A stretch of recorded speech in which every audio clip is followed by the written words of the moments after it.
स्वागत है ब्रेक के बाद। आप देख रहे हैं डीडी न्यूज पर। इस वक्त जैसा ब्रेक पर जाने से पहले हमने बताया था, अब हम बात करेंगे बदलते बिहार बढ़ते कदम की। कभी नकारात्मक खबरों को लेकर चर्चा में रहे बिहार में अब तस्वीर बिल्कुल बदल गई है। आज के बिहार में हो रही है विकास की बात और लगातार कदम बढ़ रहे हैं। बिहार में लॉ एंड ऑर्डर यानी कानून व्यवस्था, उसके बाद सड़क और बिजली जैसी आधारभूत संरचनाओं को पहले दुरुस्त किया गया।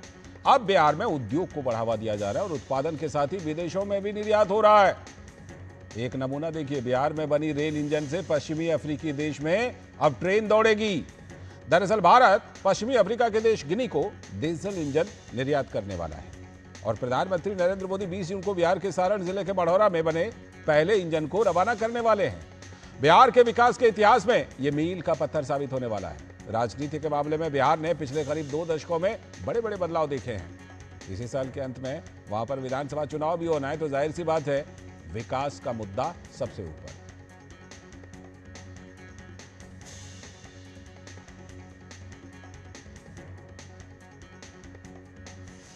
तो बिहार में प्रधानमंत्री नरेंद्र मोदी के आगमन को लेकर रेलवे के सीईओ ने क्या कुछ कार्यक्रम के बारे में जानकारी दी, आइए देखते हैं।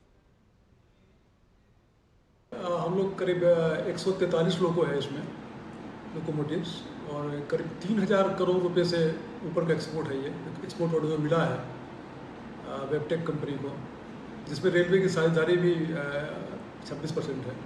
मार्च 28 तक सभी 143 इंजनों को सप्लाई कर देना है एज पर द एग्रीमेंट के अनुसार। हमारे आदरणीय प्रधानमंत्री एक इंजन को हरी झंडी दिखाकर रवाना करें। लेकिन विपक्ष आरजेडी के नेता तेजस्वी यादव ने कहा कि प्रधानमंत्री तो फिर से ठगने के लिए आ रहे हैं।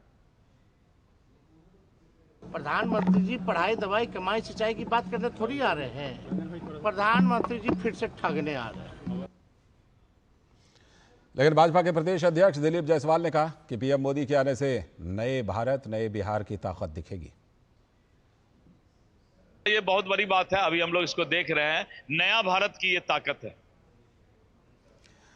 मधुरेश नारायण हमारे संवाददाता पटना से हमारे साथ जुड़ चुके हैं इस खबर पर और ज्यादा जानकारी के साथ। मधुरेश, जिस तरह से प्रधानमंत्री नरेंद्र मोदी वहां पर जाने वाले हैं और बिहार में बने रेल इंजन को अफ्रीका भेजने वाले हैं, ये बदले हुए बिहार की ताकत, बदले हुए बिहार में विकास की ताकत का अपने आप में एक बहुत बड़ा पैगाम है।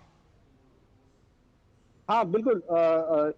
एक वक्त था जब इस बिहार की पहचान बीमारू राज्य के रूप में होती थी। लोग बिहार आने से डरते थे और आप सोचिए कि कितना बड़ा बदलाव आज पूरी दुनिया देख रही है बिहार में कि यहाँ बना हुआ जो रेल इंजन है वो विदेश जा रहा है, विदेश से एक्सपोर्ट किया जा रहा है और ऐसा संभव सिर्फ डबल इंजन की सरकार के कारण ही हो सका है।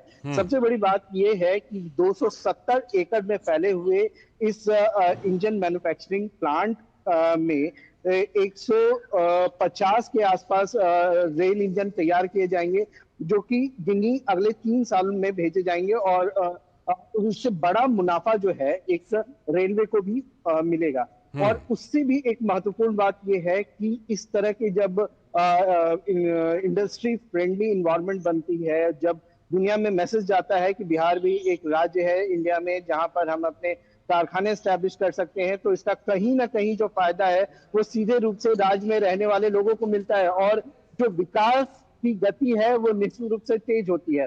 मैं आपको एक बात और बताना चाहूंगा इस रेल कारखाने के बारे में कि अभी वर्तमान में हजारों सैकड़ों ऐसे लोग हैं जो बढ़ौरा यानी सारण जिला जो है वहां रहते हैं और यहाँ पे काम करते हैं। तो बिल्कुल इकोनॉमिक इकोसिस्टम भी डेवलप इस कारखाने की वजह से हो रहा है। वहां जब प्रोडक्शन आई होगा तो एम्प्लॉयमेंट जनरेट होगा और जो आसपास का जो इकोनॉमिक इकोसिस्टम है वो भी बूस्ट अप होगा। ठीक है मधुरेश, पिछले 2 दशकों की एक मोटे तौर पर बात करते हैं। 2 दशक पहले की स्थिति जो थी और उसके बाद पहले जिस तरह से वहां पर कानून व्यवस्था को ठीक किया गया, सड़क बिजली जैसी जो आधारभूत चीजें थी उसको ठीक की गई, अब बारी थी उद्योग की। ये तस्वीरें जो अभी हम आपसे बात करते हुए चला रहे हैं, ये तस्वीरें बता रही हैं कि अब बिहार की जो सियासत है, बिहार की जो राजनीति है, वहां का जो डिस्कोर्स है वो बिल्कुल बदल चुका है और इसका असर कहीं ना कहीं बिहार की राजनीति पर और यहां तक कि इसी साल के अंत में होने वाले विधानसभा चुनावों में भी मुद्दों की जब बात होगी तो इन सब मुद्दों की बात ज्यादा होगी। हाँ, निश्चित रूप से विकास का मुद्दा तो यहाँ सबसे ज्यादा प्रमुख मुद्दा हो चुका है। एक वक्त था जब बिहार की राजनीति का मतलब सिर्फ जातिवाद था। जातिवाद तो अब काफी पीछे छूट गया है। अब बात ऐसी हो गई है कि विकास के मुद्दे पे बात करना पड़ेगा। जिस लालू यादव ने पूरे राज्य में जातिवाद को बहुत डीप इन रूट किया था, आज उनकी पार्टी को भी विकास के मुद्दे पर बात करनी पड़ रही है। आज उनकी पार्टी को भी रोजगार के मुद्दे पर बात करनी पड़ रही है। जब हम बात करें आज से 2 दशक पहले की, आप गांव छोड़ दीजिए, शहरों में भी बिजली सही से नहीं आती थी। आज आप शायद रिमोटेस्ट गांव में भी चले जाएंगे बिहार के, तो कम से कम 12 घंटे, 14 घंटे, 20 घंटे तक बिजली आ रही है। इसके अलावा सड़क की व्यवस्था भी बहुत अच्छी है। तो जब किसी राज्य में कोई राज्य बहुत बुरी स्थिति में रहेगा तो सबसे पहले उसके इंफ्रा को डेवलप करेंगे। जब इंफ्रा डेवलप होगा तो आगे का एजुकेशन, व्यापार डेवलप होगा, और जब एजुकेशन और व्यापार डेवलप होगा तो निश्चित रूप से राज्य जो है ओवरऑल डेवलप करेगा। और ये बात यहाँ के युवाओं को अच्छे से समझ में आ रही है, और निश्चित रूप से इसीलिए इस बार के चुनाव में जो विकास का मुद्दा है वो पक्ष और विपक्ष दोनों के लिए बहुत महत्वपूर्ण है। बिल्कुल, ये बहुत ही महत्वपूर्ण विकास का मुद्दा, और उसी क्रम में प्रधानमंत्री की जो ये यात्रा है ये भी बिहार के विकास के लिए मील का पत्थर साबित होने। बहुत बहुत शुक्रिया मधुरेश, जुड़ने के लिए आपका इस खबर पर।